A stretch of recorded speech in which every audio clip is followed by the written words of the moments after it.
Je dis merci à tous ceux qui, c'est leur première fois de venir prier avec nous aujourd'hui. Ninasema asante kwa bale bote ni mara ya kwanza kuya kuomba na shie. Vous nous avez dit au travers des réseaux sociaux, Mulitona pa ma réseaux sociaux, vous avez été invités bali kualika à mon nom propre et au nom de l'église.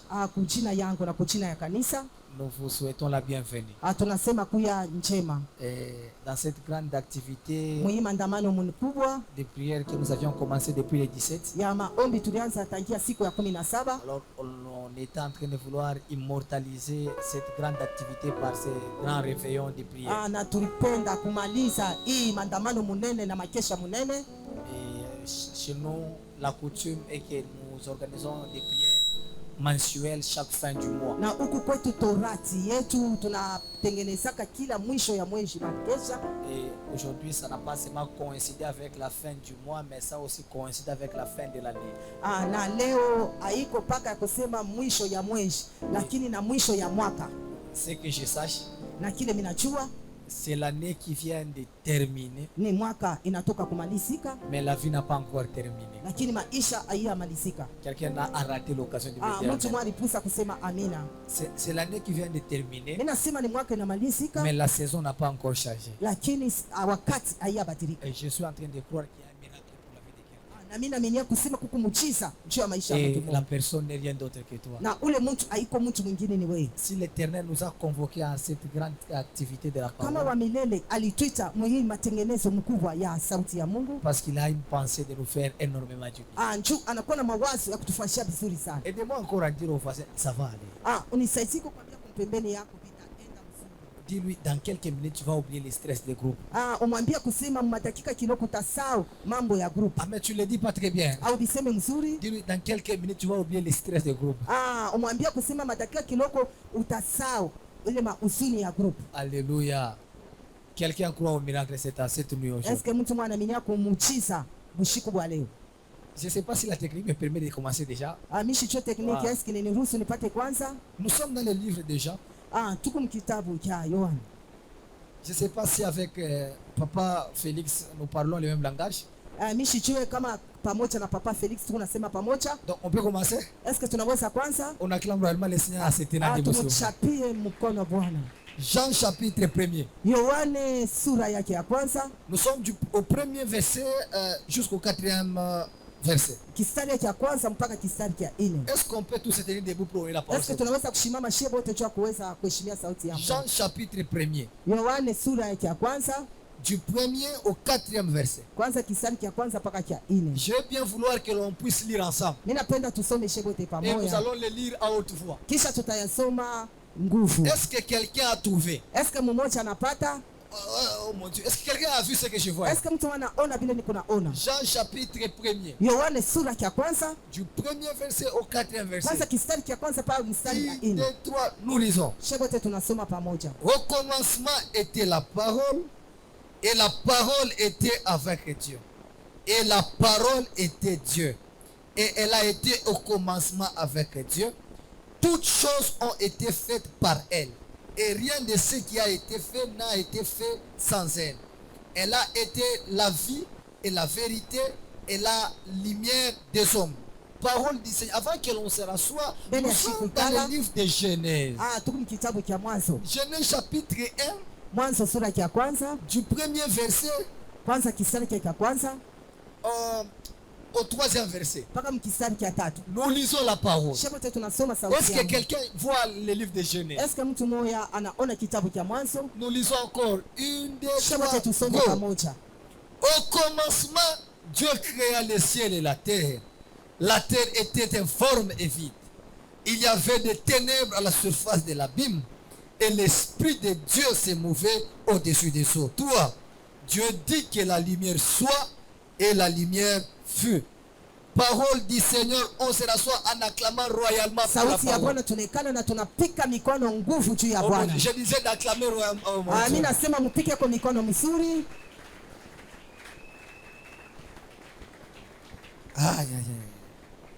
Cette nuit, j'ai une responsabilité bushiku bwa leo ninakuwa na madaraka de vous parler sur un grand thème ya kunisemeza juu ya kishina kabambi, que j'ai intitulé na ile niliweka Genèse chapitre 0. Mwanzo 0. Dis à ton voisin Genèse chapitre 0. Mwambie jirani Mwanzo 0. Ah non, tu ne dis pas très bien. Dis à ton voisin Genèse chapitre 0. Mwambie Mwanzo sura yake 0. Ah, tu ne dis pas très bien. Dis à celui de Sema gauche et de vizuri. droite. Mwambie wa kumi Genèse na chapitre kumi. 0. Mwanzo sura yake ya 0. Quand quelqu'un a vu l'affiche, il dit oh. Kama mtu mmoja akaona afisha akasema, Mais il va encore dire quoi? atasema tena nini? Genèse chapitre 0. Mwanzo sura ya 0. Oui, Genèse chapitre 0. Mishi ya Yonaka. Je vais parler aujourd'hui dans quelques minutes parce que nous c'est une nuit très stratégique pour nous. Mitasema matakika kiloko njoni bushiku bule buku strategique. Et après mon intervention de la parole, nous allons prier. Kisha kusema kwa sauti ya Mungu tutaomba. Et vous allez constater avec moi dans l'historique de la Bible. Mutachambua pamoja na mimi historia ya Biblia. La Bible est subdivisée en deux grandes parties. Na Biblia inagawanya mu mabipande viwili binene. Nous avons l'Ancien Testament. Tunakuwa na Agano la Kale. Nous avons le Nouveau Kisha Testament. tunakuwa na Agano Jipya. L'Ancien Testament a 4 grandes parties. Agano la Kale inakuwa na vipande vinne vikubwa. Nous avons ce que nous appelons les livres Pentateuque. Ile tunaita kitabu Pentateuque. Nous avons les livres historiques. Ile tunaita kitabu historique. Nous avons les livres poétiques. Tunaita ile kitabu poétique. Et nous avons les livres prophétiques. Na tunakuwa na kile kitabu cha kinabii. Le Nouveau Testament aussi a 4 grandes parties. Agano Jipya inakuwa na vipande 4. Il y a ce que nous appelons les évangiles. Na ile tunaita mainjili. Il y a ce que nous appelons les épîtres. Na ile tunaita maepitre. Il y a ce que nous appelons les actes des Na apôtres. ile tunaita matendo ya Et mitume. en dernier lieu, il y a ce que nous appelons l'Apocalypse. Na ile tunaita ufunuo. Et je me suis rendu compte seulement que nous avons 4 grandes parties à gauche et 4 grandes Na parties mimi à chagua droite kusema tunakuwa na vipande 4 kuume na qui, vingine ou qui font le résumé de la Bible. na ile inaonesha Biblia yote mshima. Et par conséquent, je me suis encore rendu quelque chose. Kupitia matokeo nilitambua kitu kimoja. Les évangiles se résument en 4.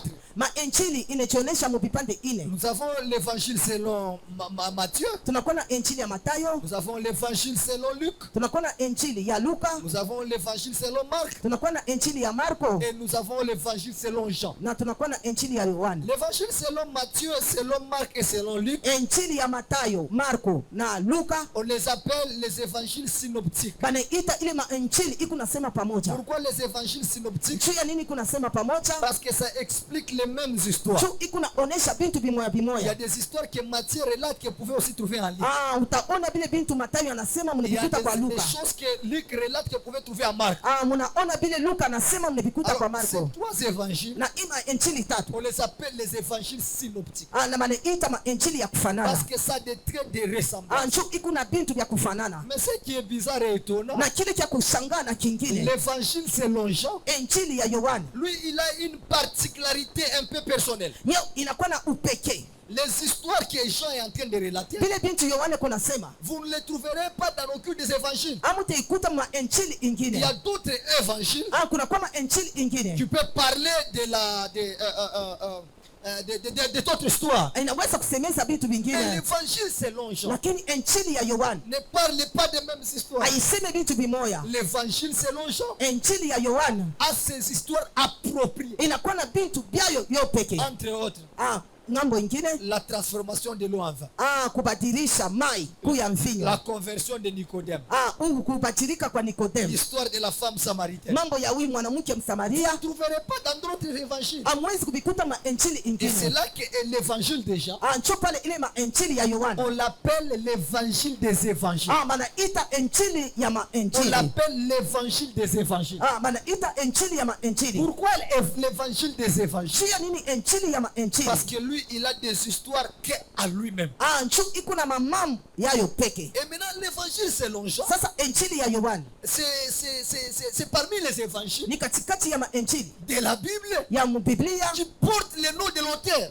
Inabeba ile china ya mwenyewe. Remarquez, Mwangarishe. il y a d'autres livres de la Bible Kuna kuya ma vitabu vya qui mingi ne prend pas les livres qui ne prend pas pas les noms des auteurs. ababebe manchina ya benye bale bako nafanya. Remarquez que Élie et Élisée ont produit beaucoup de miracles. Mwangalie Elia na Elisha balifanya miujiza. Mais aucun livre de la Bible ne porte le nom de Élie. Hakuna hata kitabu kimwe kinabeba nchina ya Elia. Élisée est l'un des prophètes majeurs Élisée ule alikuya qui a fait le double de miracles que son père. Ule alifanya miujiza mara mbili kupita. Aucun des livres ne porte son nom. Hakuna hata kitabu kinabeba nchina yake. Alors les ouvrages ou les livres qui portent le nom des auteurs, ile mabitabu inabeba manchina ya benye nafanya. On les appelle les livres éponymes.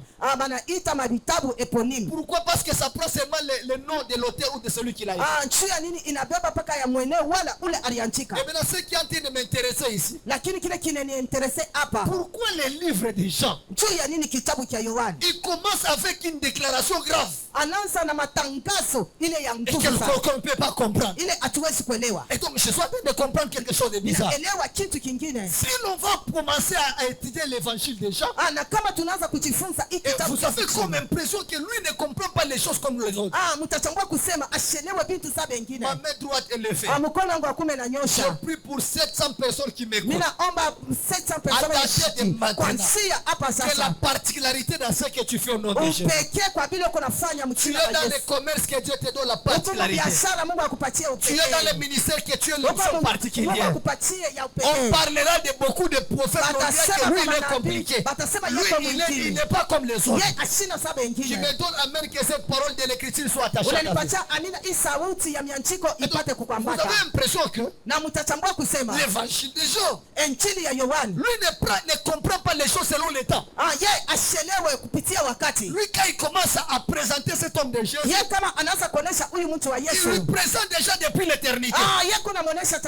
Les autres quand ils commencent, ils parlent de la généalogie de Jésus. Par conséquent, il y a l'évangile de Matthieu. Mais lui quand il veut parler de Jésus, il ne parle pas de lui dans le temps.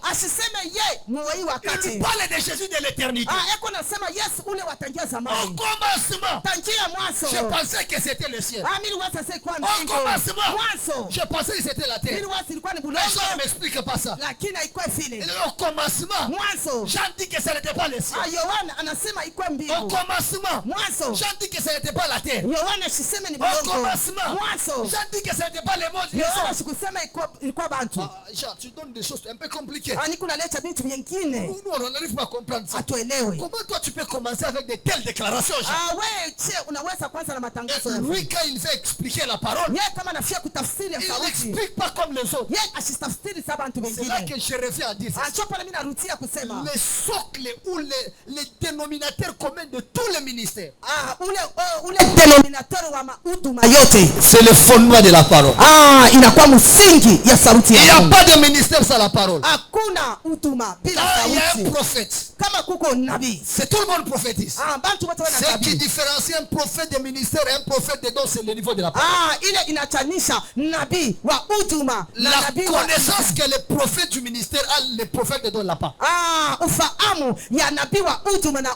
prophète de don se contente avec la prophétie. Mais le prophète du ministère, au-delà de la prophétie, il a un message prophétique. Il est dit ceci. Tous ceux qui sont nés de Jésus, tous ceux qui sont nés de l'Esprit, quand tu nais de nouveau, tu as la capacité de prier pour les malades, de opérer les miracles. Mais attention, celui qui est né de nouveau aujourd'hui, il peut prier pour les malades et les imposer les mains, ils sont guéris. Mais celui qui est né de nouveau aujourd'hui, il ne peut pas prêcher la parole. La nouvelle naissance peut te donner le temps d'opérer les miracles. C'est la parole. C'est autre chose. Quelqu'un m'a pas compris. Quelqu'un m'a pas compris. Il a dit ceci. Voici les signes qui accompagneront ceux qui auront crié. À mon nom, ils imposeront les mains aux malades. Quelqu'un qui vient de naître aujourd'hui, il a la capacité de prier pour un sidatique, il est guéri. Donc, je ne suis pas étonné. Quand quelqu'un prie pour un malade et un malade est guéri. Mais je suis étonné si je vois un nouveau converti prêcher. Dieu ne blague pas pas avec la parole. Mungu asifanyake mchezo na sauti Dieu ya peut Mungu. blaguer avec les miracles. Anaweza kucheza na Dieu miujiza. peut blaguer avec la prophétie. Anaweza kucheza na unabii. Mais avec la parole, il est strict. Lakini na sauti ya Mungu eko makali. Tout le monde peut opérer des miracles. Batu wote wanaweza tenda mchiza. Ce qui différencie un évangéliste des dons et des ministères, Ili inachanisha mpasha injili wa zawadi na c'est lui qui huduma. a les dons. Ule kuna zawadi. Il se contente avec quelques opérations de miracles. Eko na furaha. Mais c'est lui qui a les ministères. Lakini ule kuna Au-delà de l'opération de miracles, yule ya il y a une révélation de la parole qui l'accompagne. kuna kwa mfunuo ya sauti kuna mshindikiza. C'est pourquoi jusqu'aujourd'hui, Kwa mara on mpaka n'a leo. pas dit que jamais personne n'a prophétisé comme lui. Baya sema hata mtu alitabiri saye. Mais on a dit, Lakini bana jusqu'à preuve du contraire, mpaka jamais personne n'a parlé comme lui. kuna Donc Jésus, même à son époque, il y avait des gens qui prophétisaient. Il y avait des gens qui opéraient les miracles. Mais au niveau de la parole, il avait un niveau très élevé. alikuwa na hatua ya juu. Ma prière dans notre génération, que Dieu suscite des hommes et des femmes qui vont élever la barre de la parole.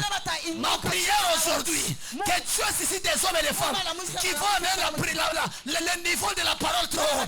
L'État arrive, on prêchera la parole, les synaptiques seront guéris. L'État arrive où la parole sera annoncée. Des miracles vont commencer à s'opérer. Un homme qui me donne la main, que ça soit ainsi. Unanipatia mimi na ifanyike vile. Tout le monde prophétise. Bantu wote wanatabiri. Tout le monde opère des miracles. Bantu wote wanatenda Mais muujiza. nous sommes différenciés les uns aux autres Lakini tunachanisha kwa hapa kwa par wengine. le niveau de la profondeur dans la parole.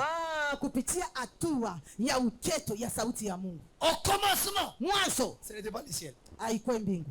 Au commencement, Mwanzo ce n'était pas la terre. haikuwa bulongo. Au commencement, Mwanzo ce n'était pas les prophétiques. haikuwa unabii. Au commencement, Mwanzo ce n'était pas les habits. haikuwa manguo. Qu'est-ce qui a été au commencement? Nini ilikuwa mwanzo? Au commencement, Mwanzo était la parole. kulikuwa ni sauti ya Mungu. Et cette parole Na ile sauti était avec Dieu. ilikuwa pamoja na Mungu. Moi, je ne comprends pas une chose. Mimi sielewe kitu kimoja. Avant que toute chose n'arrive, Mbele ya vitu vyote ce qui bisike. a existé avant, Kile kilikuwa hapo tangia zamani c'était la parole. ilikuwa ni sauti. Avant que toute chose n'arrive, Mbele ya vitu vyote ce bisike. qui a existé avant, Lakini kile kilikuwa mbele c'était la parole. ilikuwa ni sauti ya Même Mungu. avant que le médicament n'arrive, Mbele hata madawa il y avait ikuye. un médicament qu'on appelait parole. Kulikuwa Quand on les libérait, wakati les walitoa malades étaient guéris. wagonjwa wanaanza Quand on kuponywa. les libérait, Wakati inaanza des kutosha, miracles s'opéraient. miujiza inaanza Je suis en train de prier. kufanyika. Que Anaomba. Dieu révèle encore la puissance dans la parole dans ses serviteurs. Mungu afunue tena uwezo ndani ya sauti ya Mungu kubadilisha. Lubumbashi, nous sommes sur une terre prophétique. Lubumbashi tuko pa bulongo ya kinabii. Mais attention, Lakini keba nous avions été connus dans les nations par rapport au niveau de la parole. tulijulikana kupitia hatua ya sauti. Dans cette nation, il y a eu des hommes comme Papa Albert Lukusa. Muita. Quand il prêchait, les sorciers venaient déposer les fétiches. Je suis en train de prier que ces manteaux de la parole qui est en train de régner et qui est en train de résister à les ciels, que ces manteaux descendent et que cela câble le ministère au nom de Jésus. Nasema ipambe mauti Oh, mamchina je la pensais que Yesu. Rome allait me donner un amen. Mimi wacha mtu wote nipatie Quelqu'un amina. a raté l'occasion de me donner Mtu un amen. anapusa kunipatia amina. Au commencement, Mwanzo c'était la parole. kulikuwa ni sauti. Et la parole Na ile sauti était avec Dieu. ilikuwa pamoja na Mungu. Quand la parole commence avec Dieu au commencement, Wakati sauti inaanza na Mungu mwanzo, c'est-à-dire chapitre 0 ni kusema du livre qui doit commencer. ile kitabu kinapaswa Ce n'est pas kuanza. le chapitre 1 de Genèse. Haiko mwanzo ya kwanza. Dans la déontologie de l'écriture, Mkupitia si on va placer les reçus anormales, kama tunafia kuviweka msawa, Genèse 1 mwanzo ya kwanza doit être après le chapitre 1 du livre de Jean. inapaswa kuya kupitia kitabu cha Yohane ya kwanza. Si on va mettre les choses en place, Kama tunapenda kuweka vitu Genèse 1 mwanzo ya n'est kwanza pas le début du commencement de la Bible. haiko mwanzo ya kitabu ya Nous Biblia. avions appris avec vous. Quand on veut rédiger un reçu ou un ouvrage, kama on tunafia doit commencer par le préambule. tunapasha On doit mettre l'introduction. C'est à ce qu'il y aura le développement et il y aura la conclusion. Genèse 1, c'est juste le chapitre 1, mais ce n'est pas l'introduction de la Bible. ni chapitre tu ya kwanza lakini haina kiingilio ya Biblia. Genèse 1 Mwanzo ya doit kwanza venir après le chapitre 1 du livre de Jean. inapasha kuya kisha kitabu cha Yohane wa kwanza. C'est comme quelqu'un qui dit, Ikusa mtu ako nasema l'Éternel m'a béni wa milele na avec nibariki la voiture. na gari Je viens dire à quelqu'un, na kwa kuonesha la msimu. voiture ce n'est pas la bénédiction. Gari La ya baraka. bénédiction de Dieu sur la vie d'un homme, Baraka c'est ya une Mungu. parole décrétée qu'on appelle Beraka. La voiture n'est que les conséquences d'une bénédiction. Motoka inakuwa tu matokeo ya baraka. Si quelqu'un a une parcelle, Kama mtu ce n'est ana pas la mpango, bénédiction, haina baraka. c'est les conséquences de la bénédiction. Inakuwa ni matokeo Donc, ya baraka. Genèse chapitre 1, Mwanzo quand on ya parle baraka. de création du ciel, Wakati wanasema le ciel ce n'est pas ce qui a existé avant. Mbingu Ce haina qui a existé avant c'était la parole. Le ciel et la terre Mbingu n'est que les haina conséquences de Inakuwa la ni parole. matokeo ya sauti ya Mungu. S'il n'y avait pas la parole, Kama kwa donc sauti le ciel et la terre ne devaient pas exister. mbingu na hii dunia ipashe C'est pia. quand Dieu dit Ni wakati Mungu que la anasema lumière ya soit, kusema nuru que la ikuye, lumière fut. na nuru inakuya. La parole Masauti. est celle qui commençait à créer depuis le commencement. Ni ile inaanza kumba tangia mwanzo Jusqu'à preuve du contraire. mpaka Dieu kipindupindu. n'a pas changé la méthode de travailler. Mungu Ce qui maintient Dieu jusqu'aujourd'hui, kile kinamchunga c'est sa dimension de la parole qui le révèle. ni hatua ya sauti ile kunafunua. Je pensais que Dieu était comme un homme. Niliwaza ke Mungu alikuwa saa mtu. Mais Dieu n'est pas comme un homme. Mungu ashina saa mtu. Quand il libère la parole, Wakati anatosha sauti. même lui-même, Hata yeye il ne mwenyewe sait pas être devant sa parole. hawezi kuwa mbele ya Dieu est alpha, il est oméga. yeye anakuwa mwanzo Mais tena quand il y a une mwisho. parole libérée, Na kama kuna kwa sauti Dieu perd la inatoshewa, place de alpha. anapoteza Il mwanzo, devient oméga. anakuya En mwisho. d'autres termes, Mnamna Dieu devient sentinelle de sa parole. mkisi Et il est en train de veiller pour que cela s'accomplisse. anakuwa kuna Je kesho. suis en train de dire à quelqu'un, Naonesha tu mtu ne wewe. mourras pas avant que la prophétie ne t'arrive. Hautakufa bila unabii J'ai dit, tu kutimilika. ne mourras pas avant que la prophétie Ninasema arrive. hautakufa bila unabii La kutimilika. parole que Dieu a libérée pour toi. Ile Mungu alisema Je suis en train de dire l'année 2024. Naonesha Tu es différent de l'année 2023. Inachana na 2024. 2024. Aujourd'hui, Siku ya leo. nous allons libérer une parole tutatoa qui va sauti. donner des choses à 2024. Italeta Et toi, tu ne vitu vivras que ce que tu as dit. wewe Quelqu'un qui me donne la main qui reçoit. unasema amina unapokea. Aide-moi dire fire. Unisaidia kusema moto. Aide-moi dire fire. Unisaidia kusema moto. Aide-moi dire fire. Unisaidia kusema moto. Le ciel, la terre, Bulongo ce n'est pas des choses qui ont existé. haina kitu vilikuya tangia mwanzo. C'est les conséquences Inakuwa ni matokeo de cette parole qui parle. ya ile sauti ilisemewa. Jean dit quoi? Yohana anasema Au commencement, mwanzo c'était la parole. ilikuwa ni sauti ya Mungu. Voyez maintenant l'introduction. Mnaona sasa kitu. Et la parole Na était avec Dieu. Et cette parole, elle était au commencement avec lui. Rien de ce qui a été créé n'a été créé sans elle. alikumbiwa pamoja na. Donc, quand on voit le ciel, Kama tunaona mbingu, quand on voit la terre, kama tunaona et bulongo tout ce qui se trouve na vile vyote viko ont ndani. été créés par la parole. Viliumbiwa kupitia sauti. Donc vous voyez le ciel. Mnaona mbingu. Le ciel n'est que le résultat ou les conséquences de la parole. Mbingu inakuwa tu ni matokeo ya Qu'est-ce sauti. qui a créé le ciel? Nini iliumba mbingu? C'était la parole. Ilikuwa ni sauti. Genèse chapitre 0. Mwanzo sura 0. Genèse chapitre 0. Mwanzo 0. C'est le premier chapitre du livre de Jean. Inakuwa kitabu cha kwanza cha Yohana. C'est ce qui commence la Bible. Ndio kile kinaanza. Et tout ce qui suit. Maintenant, quand la parole termine là, Wakati sauti inamalizikia pale. là où on dit rien de ce qui a été créé n'a été créé sans elle.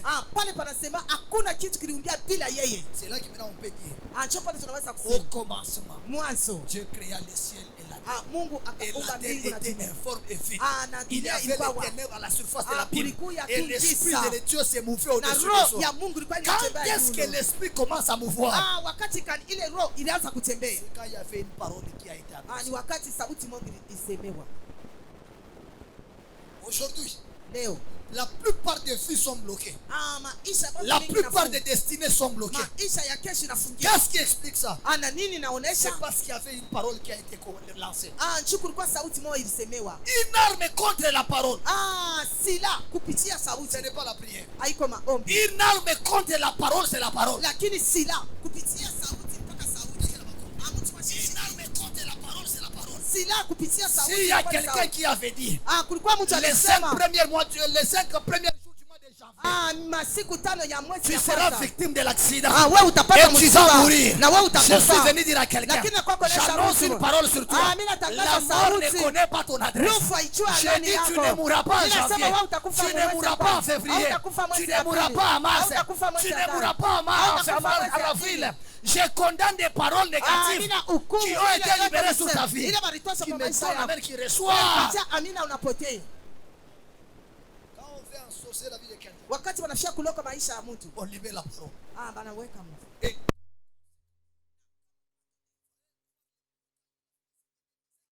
Mutaona vifungo kubila bilisemewa. qu'est-ce qui bloque la vie de la Na personne? nini iko nafunga maisha ya Ce mtu? n'est pas la sorcellerie. Haiko buloshi. C'est la sorcellerie derrière une parole prononcée. Ni buloshi nyuma ya sauti.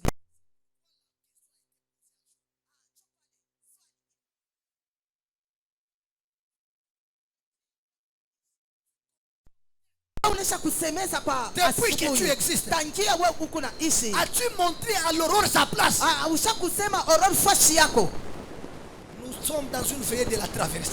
Tunakuwa makesha kutambuka. Dans le chapitre 0, Mu chapitre 0. nous sommes au niveau de la parole. Tuko mu hatua Et ya c'est la sauti. parole qui commence à créer. Na sauti inaanza kumba. Si je vais aller dans un exemple typique, Na kama mimi nenda pa mfano mmoja fulani, je dirais ceci. nitasema hivi. La parole est comme un homme Sauti kusa mtu. et la vie n'est que comme une femme. Na maisha kusa mwanamke. La femme ne peut concevoir ce que la semence qu'il a reçu de l'homme.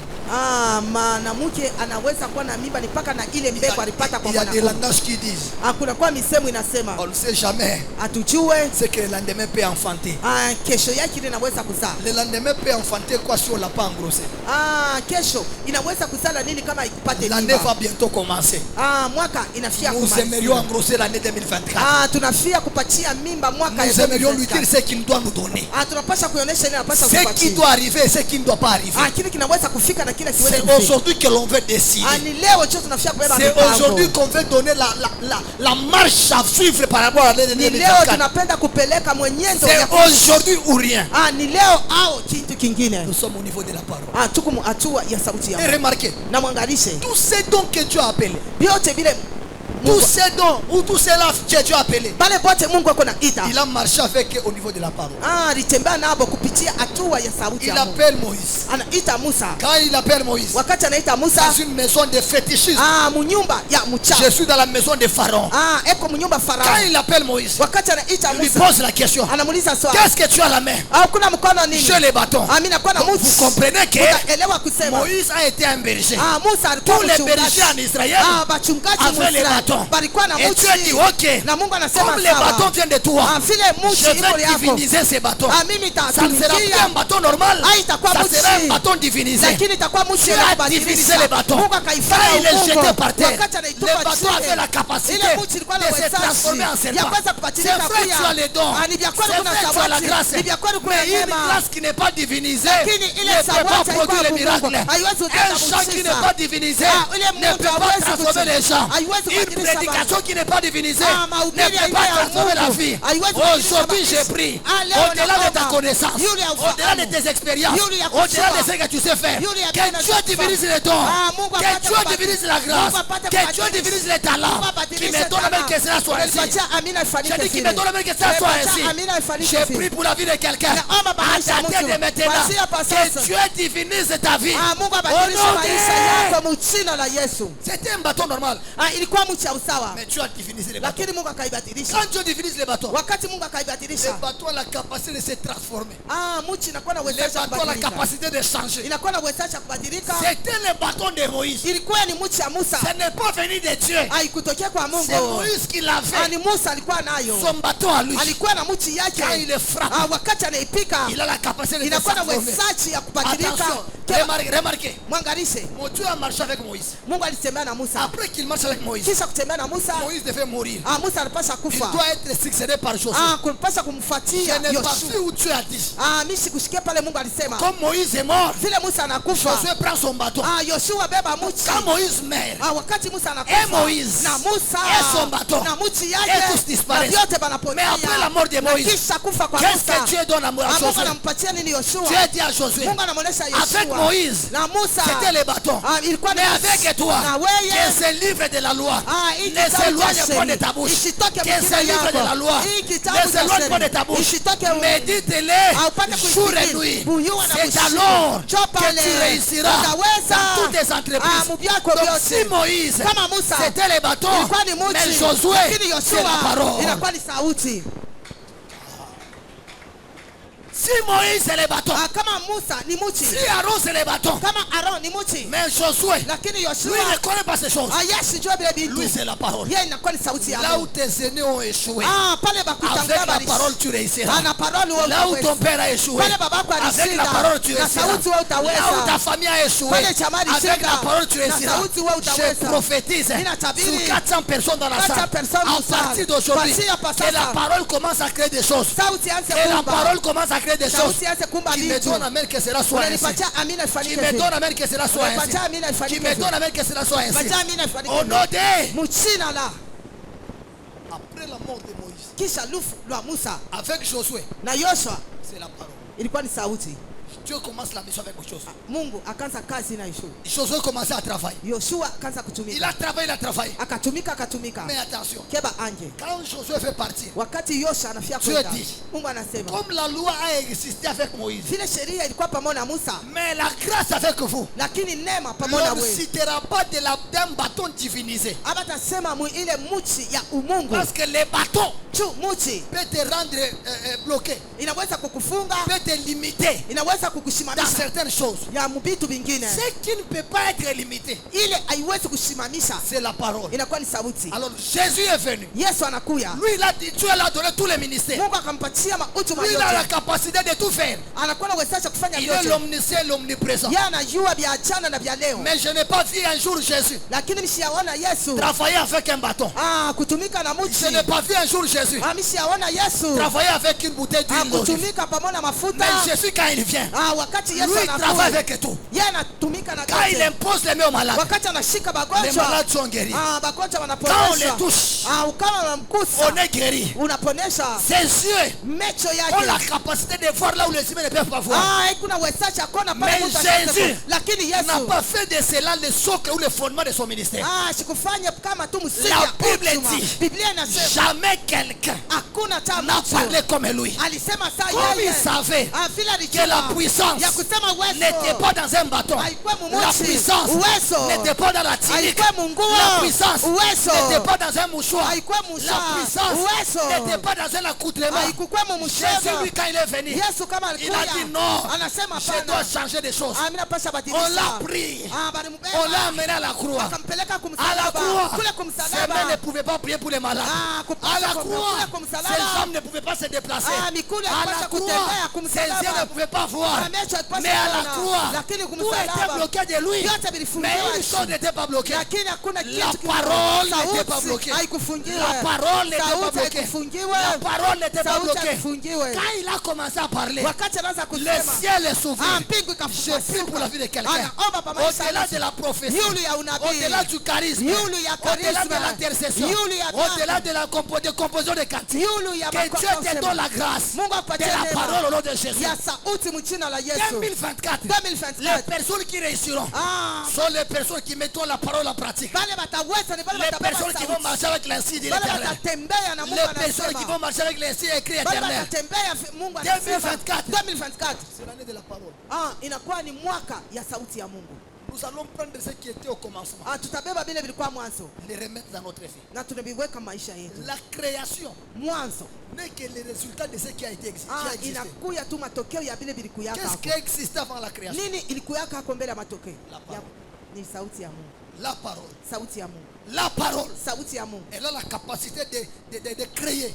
Ikuna uwezaji ya Elle a kumba. la capacité d'appeler au néant ceux qui n'avaient pas de forme. Ikuna capacité na uwezaji ya kuleta bila bila na La kitu. parole Sauti ya Mungu. peut te donner un niveau que la famille ne t'a pas donné. Itakupatia hatua ile chama ikupatia. La parole Sauti ya Mungu. peut te donner un positionnement là où le monde t'a disqualifié. Inaweza kukuweka fashi bali La kutosha. parole Sauti ya Mungu. peut te donner ce que tu as raté pendant des années. Inaweza kupatia bila ulishinda miaka yote ilipita. En un jour, Mshiku moya. je suis prophète de ministère. Yes. Je suis prophète de Mie ministère. niko nabii wa huduma. Je travaille dans les prophétiques depuis mon enfance. Mimi natumika Jusqu'à huduma présent, je mpaka prophétise. hapa sasa niko Mais il natabiri. m'arrive des fois, Lakini dans naifikia une hapa. réunion des prophètes, Mkupitia je ne vois msali. absolument rien. Mimi sione Il kitu. m'arrive des fois, Kunafika dans une wakati. réunion des prophètes, Mwakati je prie pour les malades ne sont pas guéris. Mais il ne m'est jamais arrivé dans une réunion que je manque à dire quelque chose. Là où la prophétie ne peut pas dire quelque chose, la parole dira quelque chose. Là où les dons ne peuvent pas fonctionner, la parole fonctionnera. Là où les dons ne peuvent pas toucher, la parole touchera. Là où les portes étaient fermées, la parole ouvrira. C'est là que je vais. Que tous ceux qui sont venus aujourd'hui comprennent que 2024 c'est une année différente. Marchons sous les bases de la parole. Un jour, quelqu'un ne comprenait pas. Il s'est fié à cause de son expertise. Il s'est fié à ses expériences. Christ lui regarde et lui dit, je sais que tu as commencé à pécher depuis ton enfance. Mais dans ce domaine ici, l'expérience ne peut pas faire quelque chose. Si tu vas mettre l'expérience avant, tu vas transpirer. Mais si tu mets la parole avant, tu seras transformé. Il dit à Pierre, Pierre, je sais que tu es péché.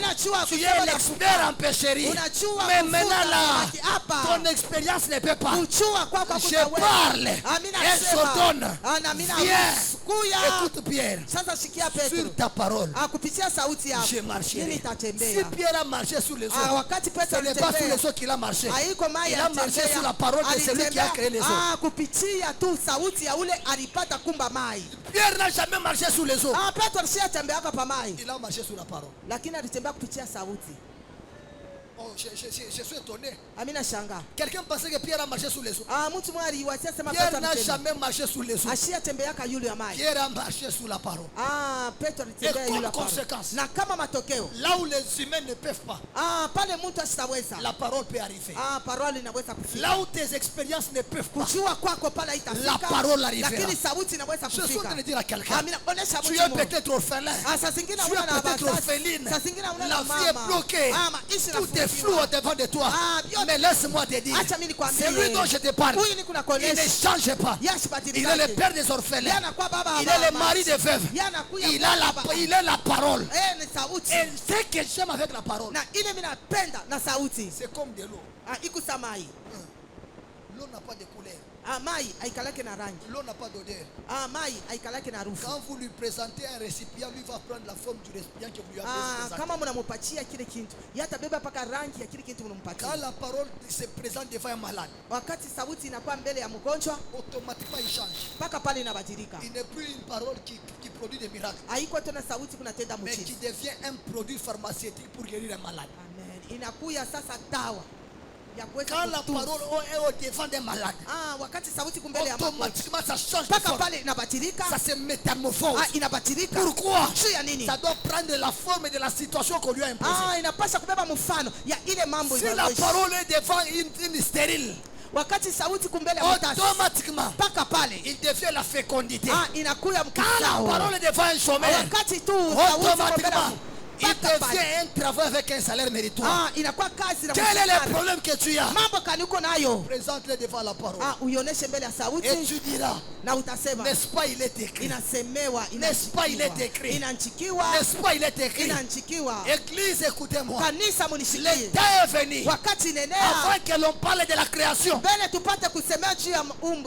Retournons à la parole. Retournons à la parole. Avant que le ciel n'existe, avant que la lumière ne soit, il y avait la parole. Au commencement, c'était la parole. Quand on va prendre la parole, on va le mettre au milieu, au socle de nos vies. C'est là que le chapitre 0 du livre de Genèse va commencer.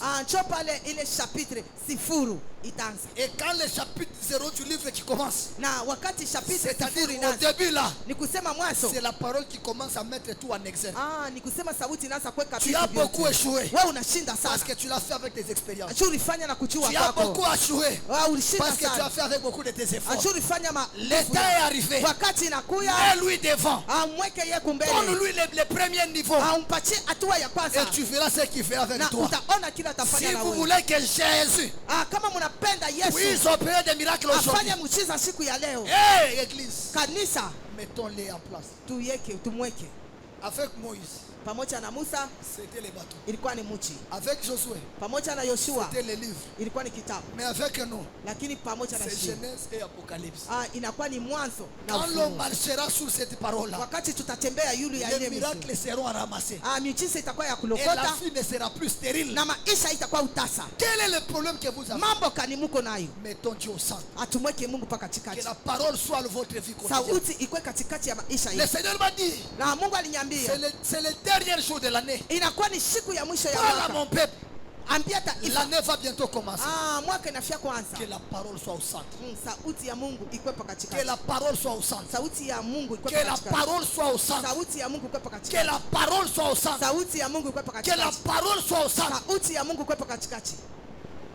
Dis à ton voisin la parole. Mwambie jirani wako sauti ya Bouge Mungu. les voisins, dis la parole. Umtengeshe kwa kumpembeni yako Bouge sauti ya encore Mungu. la parole. Umtengeshe sauti ya Mungu. Dis-lui la parole. Umuoneshe sauti ya Mungu.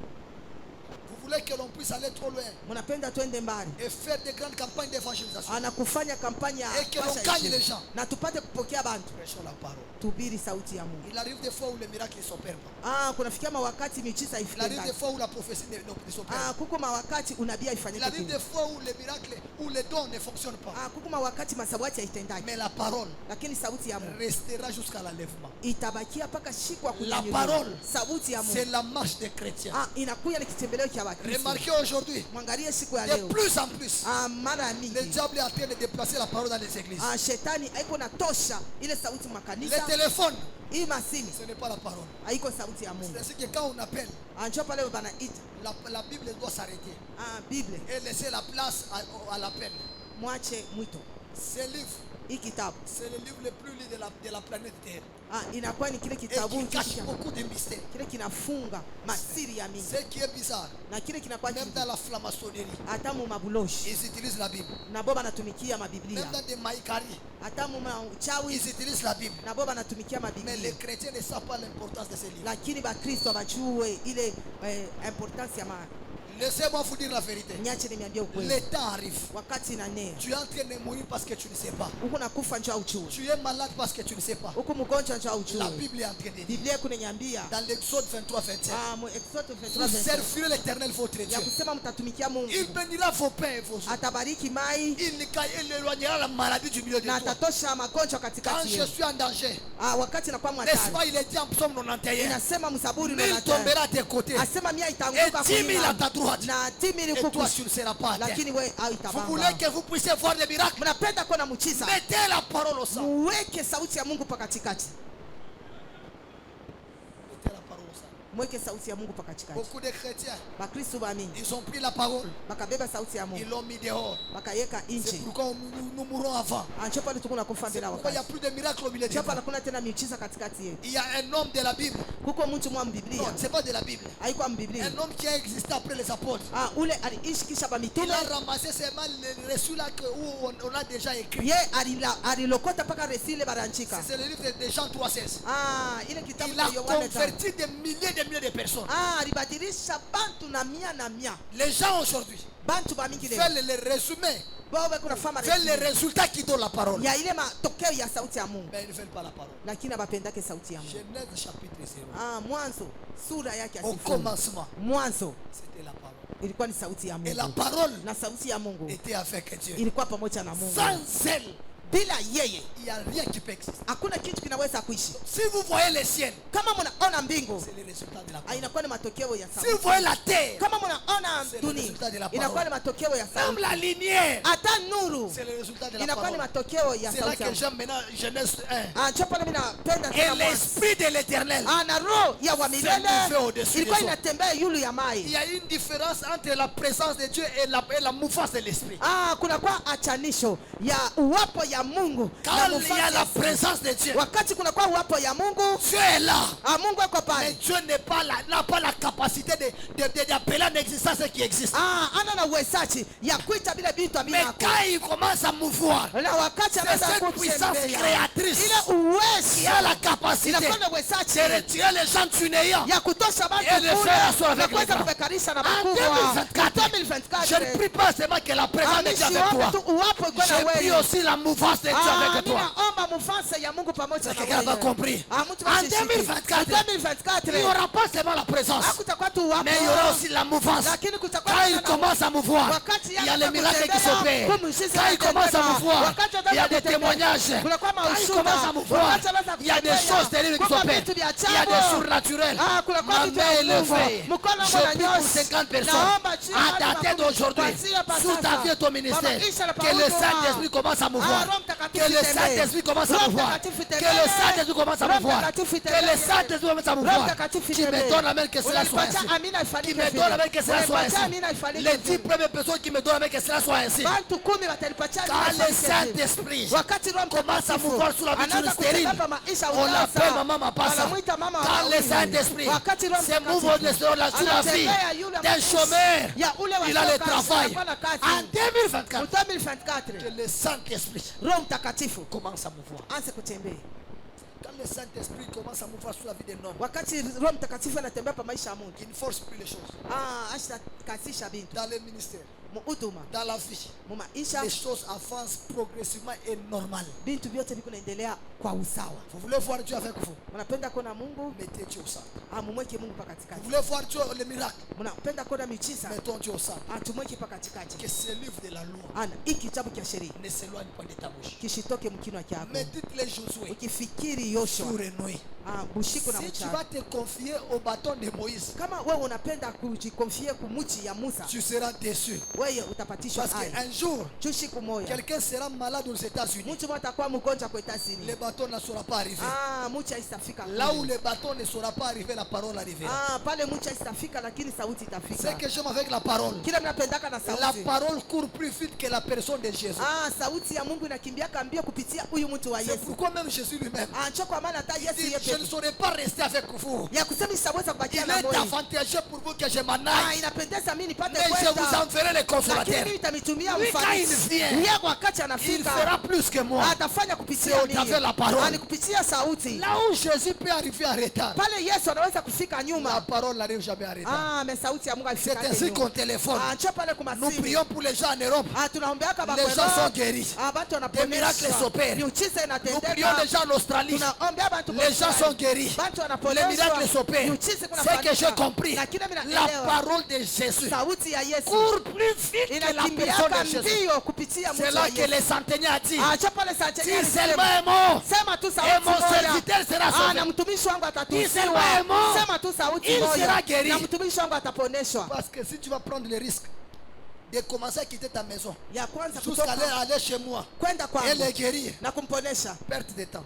inakuwa poteza wakati, perte d'énergie. kupoteza Alors que nguvu. toi, ton mot Wewe sauti yako peut changer les mots du médecin, inaweza kubadilisha Ton msemo mot wa munganga, peut msemo. changer les mots de la sorcellerie. Inaweza kubadilisha Ton msemo mot msemo peut yako. changer les mots de la grand-mère qui est au village. Inaweza Ma kubadilisha ya prière ule aujourd'hui, maombi yangu que leo. la parole soit au centre de ta vie. Sauti ya Mungu ikuwe katikati ya Et à maisha. partir d'aujourd'hui, Na kwa sia leo ce n'est plus toi qui vis, haiko wewe unaishi, c'est la parole qui vit en ni toi. sauti kunaishi ndani On yako. ne peut pas tuer la parole. Hawezi kuwa sauti ya On ne Mungu. peut pas tuer la parole. Mimi nasema hawezi kuwa Quand sauti ya ils Mungu. viendront te chercher pour te Wakati faire du watakuwa mal, kukutafuta juu ya kufanya mbaya, ils te trouveront batakukuta la parole. sauti ya Et Mungu. on ne saura pas te faire du Na mal. habataweza kufanya En mbaya. 2024, 2024 nous allons compter tutabalula du plus petit kwanza kwa batoto jusqu'au plus grand. mpaka bakubwa. Personne ne mourra. Hakuna mtu Je atakufa. dis personne ne Mimi nasema mourra. hakuna mtu Tu ne mourras atakufa. pas par accident. Hautakufa kwa Tu ne mourras pas msiba. par crash. Hautakufa Tu ne mourras pas kupitia. par cambriolage. Hautakufa Tu ne mourras pas par la maladie. Hautakufa kwa Tu ne mourras magonjwa. pas par naufrage. Tu Hautakufa ne mourras pas par les cambriolages. Hautakufa Tu seras mkufikiria. la parole. Wewe utakuya sauti ya Mungu. Quand je parle de la mort ici, Kati mimi nasema juu ya Luka. aujourd'hui nous sommes les 30, non? Leo siku le 30, Nous sommes les 30. le 31, Les 30 aujourd'hui. le 31. Oh, je dis aujourd'hui nous sommes les 30. Aujourd'hui leo tuko le 30. Aujourd'hui c'est quel jour? Leo ni shukani. Aujourd'hui c'est quel jour? Leo ni shukani. Peko mambo hapa. Aujourd'hui, c'est quel jour? Leo ni shuka ni.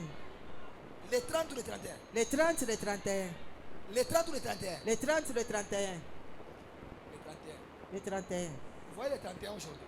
Mnaona le 31 leo. Il y a des gens qui vont mourir. Huko bantu watakufa. Maintenant que je vous parle, Hapa ningu nasema. ils sont sur leur lit en train de ronfler. Ah, beko mpama bitanda beko na Quand ils ronfle. vont seulement attendre la publication, Pale batashikia tu ils banatangaza. vont aller dehors pour se battre Batenda nje juu ya kupikana. avec les Jinafek. Na bashina fe. Alors que c'est un esprit de qui sont qui l'appelle. Ah, inakuwa ni mpepo wa kisomo. Je répète en disant, Mimi narudisha kusema. même par erreur, Hata kupitia tu ne mourras pas au nom de wewe Jésus. hautakufa mchina na Yesu. Quelqu'un n'a pas compris. Mtu bashinishikie. Quelqu'un n'a pas compris. Mtu bashinishikie. Même si ton nom Hata china yako. était inscrit sur une liste des morts, Barikuwa bashakuandika où fashi ya ta balufu. grand-mère a scellé de son sang, Kule kambo où yako on a dit alipata que tu kuweka mourras par mzee. la maladie, Ya kusema utakufa tu kupitia mourras par magonjwa. le crépitement des balles, Utakufa kupitia tu mourras par masashi. le naufrage, Utakufa tu kupitia mourras par maji. accident. Utakufa par Je répète en disant, Mimi narudisha kusema tu ne mourras pas. wewe hautakufa. Quelqu'un ne comprend pas. Mtu bashinishikie. Il n'y a pas un esprit que j'ai dans ma vie comme un esprit de mort. Ah, hakuna ile mpepo mishi itakaki sa mpepo alufu. L'esprit de mort, Pepo alufu. je l'ai. Mimi naisha Un kuichukia. esprit de célibat est un peu passable. Ah, pepo ya bumbalaka iko kwa On MP. peut te combattre un esprit de célibat, mais après tu vas te marier. Ah, bataweza kupika mfita bumbalaka mekisho tao. L'esprit de mort, Lakini pepo ya lufu c'est mettre fin à ta vie et tu meurs, c'est fini. itaweka mwisho wa maisha na Je unakufa. suis en train de dire à quelqu'un, Niko naonesha mtu à mmoja. dater de maintenant, Kwanzia hapa sasa. maintenant que je te Hapa parle, niko la nakwambia mort ne connaît pas ton adresse. lufu aichue anwani yako. On te cherchera, on te trouvera pas. Batakutafuta lakini batakupata. On te cherchera, on te trouvera pas. Batakutafuta lakini Dans le batakupata. miroir cabalestique, Ah, mule murikalasi je ya suis en train de ulosi. polluer l'année 2024. Ah, mimi nakuwa Du mimi 1er au 31, kwanza tu shika ne mourras pas au nom de Jésus. au utakufa. Quelqu'un n'a pas compris. Mtu washinshiki. Si on attendait ta mort, Kama wanaanza kuchunga ils lufu. se sont ligués. Bote barijifu. Ils étaient assis. Barikuwa Ils bashakuitana. ont fait un complot Ah, bakafanya en disant le 31 ya décembre, kusema le 31 ça sera sa fin. itakuwa mwisho. Le premier, Ah, siku ya quand il kwanza. va crier bonne année, Wakati on va batalalamika. les tuer. Batamua. Mais il y a quelqu'un au ciel. Na kuko mtu wa Il se kumbingu. disait, Anaanza dans leur détresse, Amala- il criait à l'éternel. Et Bakalalamika. l'éternel envoie sa Wamina parole. batumia Et sauti. sa parole est guérie. Na sauti na Je bapole. suis en train de dire à quelqu'un, Naonesha tu mtu. ne mourras pas. Utakufa. Amen. Quelqu'un ne comprend pas. Mtu mwashinishikie. Quelqu'un ne comprend pas. Mtu mwashinishikie. Dans le chapitre 0, Ah, mwile chapitre il n'y a pas la mort. hakuna lufu. Dans le chapitre 0, Ah, mwile chapitre il n'y a pas le célibat. hakuna Dans le bumbalaka. chapitre 0, Mwile chapitre il n'y a pas le graissement des dents. hakuna Dans le chapitre 0, mwile chapitre il n'y a pas les pleurs. hakuna Je vilio. répète à quelqu'un, Narudisha kwa sauti. 2024 2024 est différent de l'année 2023. inachana na 2024 est 2024 différent de l'année 2023. inachana na Qu'on 2024 le veuille ou pas, bapende tu ne basipe. mourras pas.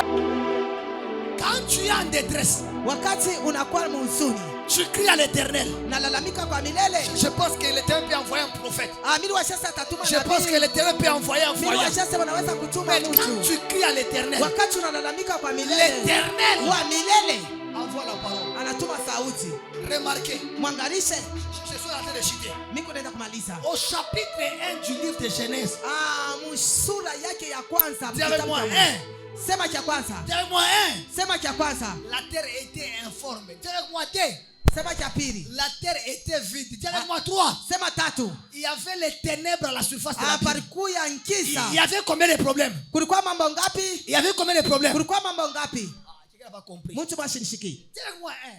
Sema cha kwanza. La terre était informe. Dis avec moi 2. Sema cha pili. La terre était vide. Dis avec moi 3. Sema cha tatu. La terre, il y avait les ténèbres. Kulikuwa nkisa. Donc 3 problèmes. Mambo tatu. Dieu dit, Mungu anasema si je vais envoyer les yeux, kama mimi nafika kutuma macho, les yeux ne seront pas. macho haitaweza. Si j'envoie les mains, Kama mimi natuma mikono, les mains ne seront pas. mikono haitaweza. Mais ici, Hapa il n'y a que la parole. ni paka sauti tu. Puis Dieu dit Kisha Mungu que la anasema lumière soit nuru ikuye et la lumière fut. na nuru inakuya. C'est-à-dire quoi? Ni kusema Un mot de Dieu msemo moja ya Mungu a résolu 3 problèmes au même instant. inamaliza mambo tatu wakati mmoja. Quelqu'un qui ne comprend pas. mtu Tu es ashibishikie malade là que tu es. huku Tu as mgonjwa des fashi problèmes là que tu huku es. na mambo fashi Le wiko ministère n'avance pas. huduma Je yende souhaite te kumbe dire. nakwambia Alors que je te parle, hapa la ninakwambia parole traite ton problème interne et ton problème externe. sauti inabeba mambo ya La ndani parole na termine nje. tes problèmes des détails de l'extérieur. Sauti inamaliza mambo ya nje na Un ndani. mot de Dieu Msemo moya Mungu termine 3 problèmes en un instant. inamaliza mambo 3 mudakika moja. Mama, Dieu dit que la lumière soit. Mungu anasema nuru ikuye. Un mot de Dieu Msemo moya Mungu a terminé les ténèbres, inamaliza a terminé les vides, inaisha a wasi, terminé les formes. inamaliza Donc, kushinda la mfano. parole Sauti a la capacité de donner la forme. inakuwa na La uwezo parole sauti a la capacité de donner la lumière. inakuwa na uwezo La kuleta parole sauti a la capacité de Inakuwa na donner uwezo la lumière ya et de kuleta donner nuru. aussi kisha na kuleta la forme. mfano. En 2024, Mu 2024 je souhaite te dire à quelqu'un, naonesha mtu la Mungu. parole te donnera ce que l'argent ne t'a pas donné. Sauti itakupatia vile makuta ikupatie. Je vais aller trop loin. Mimi nafika kwenda La mbali. parole te donnera ce que la prière ne t'a pas donné. Sauti ya Mungu itakupatia vile maombi haikupatie. Et il y a des choses que la prière donne. Kuko vitu vile maombi Mais il y a des inaleta. choses, il y a que la parole qui peut donner. Lakini kuko vitu vile sauti inaweza kuleta. Il y a les prières, il y a des choses que les genoux donnent. Kuko vitu vile magoti Il y a inaweza que des kuleta. choses que la parole peut donner. Na kuko vile vitu sauti inaweza C'est kuleta. pourquoi Christ a dit, Acha pale Kristo quand vous anasema voulez prier, wakati mnapenda kuomba dites, museme notre Père Baba qui est au yetu ciel. ule kwa kumbingu. Donc la bonne parole, ou même la Musemo bonne prière, maombi ya c'est mzuri le soubassement de la parole. inakuya msingi ya sauti ya Mungu. La Bible dit, vous priez, vous ne recevez pas. Biblia inasema mnaomba lakini Et amupate. c'est parce que vous priez mal. Ndio mnaomba. Comment les gens mbaya. prient mal? Watu wanaomba mbaya Les tu. gens formulent leurs prières qui ne sont pas bibliques. Watu wako nafanya wanafunga maombi ile haina Vous Biblia. voulez avoir le miracle? Unapenda kuona mchiza. Dites à Dieu, Sema Mungu. il est écrit Inaandikiwa dans ta maison, damu il y aura ni femme stérile, utakuwa mwanamke ni mtasa. celle qui avorte. Wala ule wa N'est-ce kutosha. pas, il est écrit, Inaandika. je bénirai l'œuvre de tes mains. Mitabariki N'est-ce pas, kazi il ya est mikono. écrit, Inaandika. quand il oint ma tête, Wakati anapaka et la mafuta coupe des bords. anakupiga N'est-ce pas, il picha. est écrit, Inaandika. moi je serai derrière et toi tu seras devant. Wewe utakuwa Dites kumbu. à Dieu ce qu'il est écrit. Umwambie Mungu bila naandika. C'est ça la prière. Njoo maombi. 2024, 2024 retour à. kurudia wapi? Quelqu'un n'a pas compris. Mtu mwashinshiki. Je crois à l'eau. Mimi naaminia maji. Je crois au miracle. Mimi naaminia muujiza. Si les chrétiens Kama Bakristo vont se réunir seulement banaweza kujikusanya pour le miracle, juu ya miujiza. sont encore les bébés spirituels. Banakuya batoto wa kiroho. Si on va se réunir Kama tunapenda pour kujikusanya la prophétie, juu ya unabii, sont que les bébés spirituels. tunakuwa batoto wa kiroho. La prophétie et les miracles Unabii na muujiza sont des choses que les enfants qui viennent à peine de naître dans les choses de Dieu qui peuvent faire.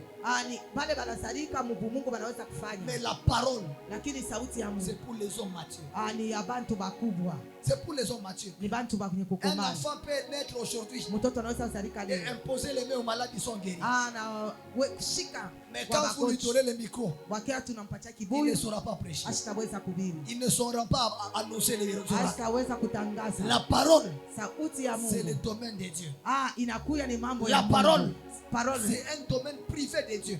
inakuwa ni Et mambo ya c'est que moi je ne upekee. comprends pas. Na kile mimi sielewi, Dieu est alpha, Mungu anakuwa mwanzo Dieu est oméga. kisha anakuwa mwisho. Mais quand la parole est libérée, Na wakati sauti même inatoshewa, Dieu lui-même, hata ye mwenye il Mungu perd sa place de alpha. anapoteza fashi Il yake ya devient mwanzo. sentinelle de sa parole. Anakuya nsamu Il wa est en train de sauti. veiller jusqu'à ce que la parole va Anapanda s'accomplir. kesha mpaka pale sauti Et itatimilika. aujourd'hui, Na siku ya que leo la parole sauti ya rentre Mungu dans l'église. iingie Que mkanisa. la parole Sauti ya Mungu rentre dans l'église. irutie mkanisa. Serviteur de Dieu, Mtumishi vous wa voulez Mungu. aller trop loin. Unapenda kwenda Que la mbali. parole soit au centre. Sauti ikuwe paka Aujourd'hui, katikati. Siku ya il y leo a beaucoup de prophètes. kuna kwa Il y a manabii, beaucoup de docteurs. kuna kwa Mais il n'y a pas de badokta, prédicateurs. lakini hakuna bahubiri. La Bible est en train de dire, Biblia kuna la sema moisson est grande, mais il y a peu d'ouvriers. mafuno Élevons le niveau de la parole. anashia tupate kuinua Pourquoi il n'y a pas de sauti. conversion aujourd'hui? Achia nini hakuna kubadilika siku ya La leo. parole n'est plus dans l'église. Sauti haina La parole n'est mkanisa. plus prêchée. Sauti haihubiriwe. Pourquoi les gens ne se convertissent Chia plus? nini bantu babadilike. La parole n'est plus prêchée. Sauti Homme haihubiriwe. de Dieu, frères et sœurs, Badada vous na voulez bantu. que Dieu rentre. Unapenda Mungu Que le arutie. Dieu qu'on marche avec les pères. Ule Mungu alitembea na C'est le baba. Dieu qu'on a marché dans les pas de la Ni parole. ule Mungu alitembea Église, kanisa. vous voulez aller trop loin. Unapenda tukipenda kwenda mbali, retour à la parole. turudie sauti ya Mungu. En tout compte fait, Mubyote, en définitive, mubyote, en conclusion, mubyote, en grosso modo, mubyote. Genèse chapitre 0. Mwanzo sura 0 C'est ni kusema sauti ya Mungu. Haleluya, haleluya, haleluya. la terre, les ciels et tout ce qui a existé. Dunia, mbingu na vyote vile C'est vinaishi, le résultat de.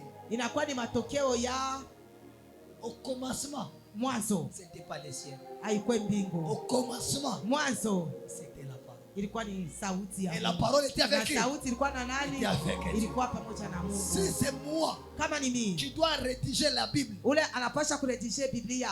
Genèse chapitre 1, Mwanzo sura ya ça kwanza ne peut pas commencer comme ça. haiwezi kwanza vile, Ça doit commencer avec Jean 1. inapasha kwanza na Yohane wa kwanza. Genèse chapitre 1 Mwanzo sura ya doit kwanza commencer dans le verset 2. inapasha kwanza mkisari cha pili. Je pense qu'il y a une erreur ici. Mimi nasania kusema panakuwa kosa, Je pense qu'il y a une erreur ici. mimi nawaza panakuwa kosa. Il y a une erreur qu'on va rectifier. Kuko kosa tunapasha kuyanzulula. C'est comme quelque chose que j'ai appris. Kitu mimi nilipata kujifunza. Et le coq a chanté 3 fois. Kuku mwanaume aliimba mara 3. Quand Pierre a renié Jésus. Wakati Petro alikatala Yesu. Aujourd'hui, quand j'étais en train de regarder les reçus bibliques, leo kama mimi naanza kuangalia maresi biblique, on n'a jamais trouvé un coq en Israël. Hatuyapata kuku mwanaume mu Israeli. Quand on dit que le coq a renié Jésus, wakati wanasema kuku alimkatala le Yesu. coq n'a jamais existé en Israël. Kuku ashia kuyaka kwa Israeli. Regardez bien dans la Bible. Mwangalishishe mzuri mu Biblia. Oh non, quand Simon a renié Jésus, Wakati Simon alimkatala le Yesu, coq a chanté 3 fois. ya kusema kuku aliimba mara 3. Et Pierre s'est rappelé Na Petro et c'est que Jésus avait dit. ya ile Yesu alisema. Les chants du coq là, Ile mimbo ce n'est ya pas la poule que vous pensez. haiko kuku le mnawashia. Les chants du coq que la Bible parle, Ile mwimbo ya huyo c'était une kuku. sonnerie qui chantait à chaque fois qu'il était 12 heures en Israël. Ilikuwa musoneri. Ilianza kulalamika kila wakati kwa 12 heures kwa Israeli. C'était comme chez nous ici au temps de la Jécamine. Ilikuwa sawa wakati Quand il était 7 heures, quand il était 12 heures, wakati ilikuwa 12 il y avait un son qui sautait à la Jécamine, qui devait sonner, tout le monde devait entendre. C'était ça que Christ parlait. Il ne parlait pas de la poule. 2024 retour à 2024 kurudia.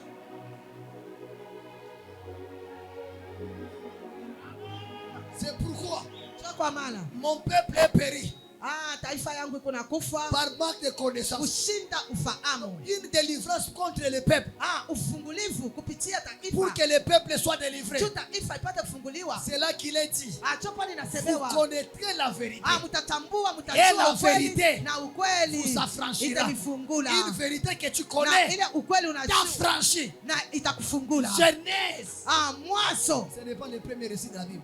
haiko kitabu cha kwanza cha Biblia. Jean, Yohana, Jean, Yohana, Jean. Yohana. Il a dit Genèse chapitre 0. Est-ce que mtu mwana kunisaidia kusema? Aide-moi dire Genèse chapitre 0. Unisaidie kusema. Aide-moi dire Genèse chapitre 0. Unisaidie kusema. Pourquoi j'ai parlé de Genèse chapitre 0? Jua nini nilisema Mwanzo sura Parce que l'année vient de commencer. Mwaka inaanza. Cette année est encore vierge. Hii mwaka ingali bikira. C'est maintenant que nous allons les posséder. Ni miujiza shi Je tutaipokea. vais dire à quelqu'un, Anapenda kuonesha mtu, tu ne pleureras pas. wewe austaria. Et puis tu n'échoueras pas. Kisha ustashinda. Comme nous sommes en train de vouloir rentrer à la parole. Afile tunapenda kurudia kwa sauti. Que la parole soit simple. Sauti ya Mungu kwa katika. Vous verrez les miracles. Mtaona miujiza. Je prie. Mimi naomba. Laissez les mécaniciens apprendre la mécanique aux mécaniciens. Bale ba mécanicien. Laissez les prophètes faire étudier les prophètes. Mwachie ba Laissez les prédicateurs enseigner les prédicateurs. Mwachie ba ubiri bafundishe ba. Le temps arrive. Wakati kuna kuya. Que Dieu suscite une génération de prédicateurs. Mungu afufule taifa ba ubiri. Je dis le temps arrive. Mimi nasema wakati Que Dieu suscite inakuya. une génération de Mungu prédicateurs. afufule taifa ya ba On ubiri. ne remplira plus de stades. Tutapata Avec la prophétie. kupitia Nous unabii. allons remplir les stades. Lakini tutachia Avec la parole. na sauti ya Mungu. Avec la parole. Na kupitia Un sauti ya ministre qui me donne avec qui reçoit. ministre ananipatia majina napokea. C'est pourquoi Kwa maana pour tout le monde, kwa bantu wote, docteur, prophète, nabii, évangéliste, pasha pasteur, pasa, apôtre, Mtume. Un dénominateur commun. Un dominateur commun. C'est la parole. Inakuya ni sauti ya C'est ce Mungu. qui nous différencie des autres. Ile inatuachanisha na wengine. C'est un serviteur Mtumishi ne connaît pas la parole. ashijue sauti ya Mungu. Il n'est pas différent d'un magicien. Ashachane na mchawi. C'est profond. Ce qui nous différencie des autres, Kile kinatuachanisha na wengine. c'est la maîtrise de la parole. Inakuwa ni kuchua kwa Je n'ai sauti ya jamais Mungu. vu dans un pays Nishaonaka mumuchi. un ministre qui ne connaît pas la constitution de son pays.